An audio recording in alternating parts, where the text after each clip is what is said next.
Guitar బ్యాచ్లు ఎక్కువైపోయినాయి. స్టేజీలు ఎక్కి స్మోక్ లైట్లట. స్మోక్ లైట్ దేనికి? స్మోక్ లైట్లు వేసుకుని సోకులు చేసుకుంటూ స్టేజీలు ఎక్కి పేరేమో దేవుని వేదిక, వేసేవన్నీ దెయ్యపు యాసాలని ఎక్కడేస్తారు తెలుసా?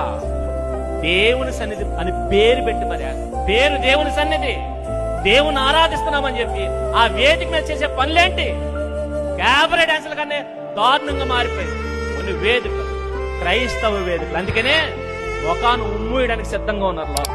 ఒకనాడు ప్రక్షాళన చేసింది క్రైస్తవ్యం, ఈ రోజు ఎలా తయారైంది అలా తయారైంది క్రైస్తవం. దేవుని వాక్యం లేకుండా మనమే మూసేస్తున్నాం, దేవుని దగ్గరకు రాకుండా మనమే మూసేస్తున్నాం, మన అల్లరి చేత మూసేస్తున్నాం. ఈ రోజు క్రైస్తవుల సభలంటే భయపడుతున్నారు అందరూ. దేనికి? గోల గోల అన్నారంటే. గోలేంటి? గోలేంటి? ఒకనాడు మనం మాట్లాడితే వచ్చి కూర్చుని వినేవారు, బతుకులు మారే మాట్లాడి.